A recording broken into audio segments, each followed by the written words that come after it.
আগামী মাসে জয় ও অপু বিশ্বাসকে নিয়ে বিদেশ যাচ্ছেন শাকিব খান। গুঞ্জনের আড়ালের আসল সত্যটা কি? টোটাল বিষয়টাই খুব হঠাৎ করেই হয়েছে। আমি বললাম যে লাক, তো আমার সমস্ত কিছুতে আমাকে সাপোর্ট করেছে। শাকিব খান অপু বিশ্বাস আবার একসঙ্গে ফিরছেন। দেখেন, ফিরবে কথাটা কি? আমি তো ছিলামই, আমি আবার ফিরবো কোত্থেকে? আপনি অপুর যদি একটা ভাষ্য দেখেন না, আপনি সেখানেই দেখবেন ইন্টারভিউ। আসসালামু আলাইকুম, সবাইকে স্বাগতম। আজকের ভিডিওতে আমরা আলোচনা করব এমন একটি খবর নিয়ে যা সামাজিক যোগাযোগ মাধ্যমে ব্যাপক আলোচনার জন্ম দিয়েছে। দাবি করা হচ্ছে আগামী মাসেই ঢালিউড কিং শাকিব খান ছেলে জয় এবং অপু বিশ্বাসকে নিয়ে বিদেশ যেতে পারেন। কিন্তু এই খবরটি সত্যি নাকি এটি শুধু সামাজিক মাধ্যমে ছড়িয়ে পড়া একটি গুঞ্জন? চলুন ভিডিও শেষ পর্যন্ত দেখুন। আমরা যাচাই করে দেখব কি জানা গেছে, কি জানা যায়নি এবং কেন এই বিষয়টি নিয়ে এত আলোচনায় এসেছে। সম্প্রতি বিভিন্ন ফেসবুক দেখবেন সে বলছে যে হ্যাঁ, সে তো দুদিন আগেও এসেছিল, আমার ছেলেকে নিয়ে বাইরে ঘুরে বেরিয়েছে। সে এসে আমাকে টাকা দিয়ে গেছে, 10 লাখ টাকা, 11-12 লাখ টাকা। পশুর ছেড়ে ছেড়ে যে এসে ছেলেকে আদর করলো, তারপর অনেক টাকা দিয়ে গেল। এক্স্যাক্টলি অনেক টাকা দিয়ে গেল। ইউটিউব ভিডিও এবং অনলাইনে আলোচনায় দাবি করা হচ্ছে যে শাকিব খান অপু বিশ্বাস ও ছেলে জয়কে নিয়ে বিদেশ সফরের পরিকল্পনা। তবে এখানে একটি বিষয় পরিষ্কার করে বলা জরুরি, এই দাবির পক্ষে এখন পর্যন্ত শাকিব খান অপু বিশ্বাস বা তাদের টিমের পক্ষ থেকে কোনো আনুষ্ঠানিক ঘোষণা পাওয়া যায়নি। তাহলে গুঞ্জনটা আমার ছেলেকে নিয়ে বাইরে ঘুরতে গেল, রাইট। সে সাথে কিন্তু অপুও ছিল, ঘুরতে গেছে। সো আমি তো এমন না যে আমি ছিলাম না, আমি তো ছিলাম প্রেজেন্ট।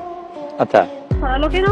অনেকের মধ্যে সাম্প্রতিক সময়ে জয়কে ঘিরে শাকিব খান এবং অপু বিশ্বাসকে ইতিবাচক সম্পর্কে বিভিন্ন খবর প্রকাশ পাওয়ায় এমন আলোচনা আরো যেন জোরালো হয়েছে। দর্শকদের একটি বড় অংশ মনে করেন বাবা মা হিসেবে জয়ের ভবিষ্যতের কথা ভেবেই দুজনের মধ্যে আগের তুলনায় যোগাযোগ বেড়েছে। তবে ব্যক্তিগত সম্পর্ক এবং সন্তানের দায়িত্ব এই দুইটি। শাকিব আর আমরা একটা পারিবারিক সম্পর্কে আছি, সুতরাং পারিবারিক সম্পর্ক ব্যাপারটা এক্সপ্লেন করতে গেলে আমার ব্যক্তি জীবনের কথাটাই চলে আসে।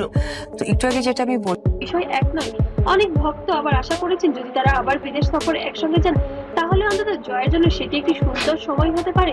কিন্তু মনে রাখতে হবে, এসব সামাজিক মাধ্যমে প্রচলিত আলোচনা এগুলোকে নিশ্চিত তথ্য হিসেবে ধরা উচিত নয়। এখন প্রশ্ন হচ্ছে, যদি সত্যি বিদেশ সফরের পরিকল্পনা থাকে তাহলে সেটি কি উদ্দেশ্য হতে পারে? একটা ভিডিও মনে হয় সোশ্যাল মিডিয়াতে বেশ ভাইরাল হচ্ছে, এগুলো কিন্তু আমি কখনোই দিই না। আমার বাচ্চা, আমার বাচ্চার বাবা, আমরা তো পরিবার, অ্যাটেনশন। সম্ভাব্য কারণ হিসেবে কেউ বলছেন পারিবারিক ছুটি, আবার কেউ বলছেন কাজের সূত্রে সফর, আবার কেউ বলছেন এটি নিছকই অনুমান। যেহেতু এখনো পর্যন্ত শাকিব খান অপু বিশ্বাসের পক্ষ থেকে কোনো অফিসিয়াল নোটিশ আসেনি, সেহেতু অনেকেই মনে করছেন গুঞ্জন। তবে ঘনিষ্ঠ মহল থেকে জানা গিয়েছে শাকিব খান অপু বিশ্বাসকে নিয়ে সত্যি এবার বিদেশি উড়াল দিচ্ছেন। ছেলে জয়ের পরীক্ষা শেষ হলেই তিনজন যাবেন ভ্যাকেশনে। সব মিলিয়ে এর আগে বুবলির সাথে হয়তো অপুর একটা ক্ল্যাশ হয়েছে, অপুই করেছে। অপুর সেটা অনেক ঘটনাই হয়তো অপু আসলে শাকিব অপুর বিশেষ জয়কে নিয়ে বিদেশ সফরের খবরটি বর্তমানে সত্যি। ভবিষ্যতে যদি এই বিষয় নিয়ে কোনো আনুষ্ঠানিক ঘোষণা আসে তাহলে এটা যেন আরো কনফার্ম হয়ে যাবে ভক্তদের জন্য। আপনাদের কি মনে হয়, যদি সত্যি তারা একসঙ্গে বিদেশ সফরে যান তাহলে সেটি কি শুধুই জয়কে ঘিরে হবে, পারিবারিক সিদ্ধান্ত, নাকি অন্য কোনো বিষয় থাকতে পারে এর পিছনে? আপনার মতামত অবশ্যই কমেন্টে জানাতে ভুলবেন না। আর ভিডিওটি ভালো লাগলে অবশ্যই লাইক দিন, বন্ধুদের সঙ্গে শেয়ার করুন এবং এমন আরো তথ্য ভিত্তিক আপডেট পেতে অবশ্যই চ্যানেলটিকে সাবস্ক্রাইব করতে ভুলবেন না। ততক্ষণ সবাই ভালো থাকবেন, সুস্থ থাকবেন। আল্লাহ হাফেজ।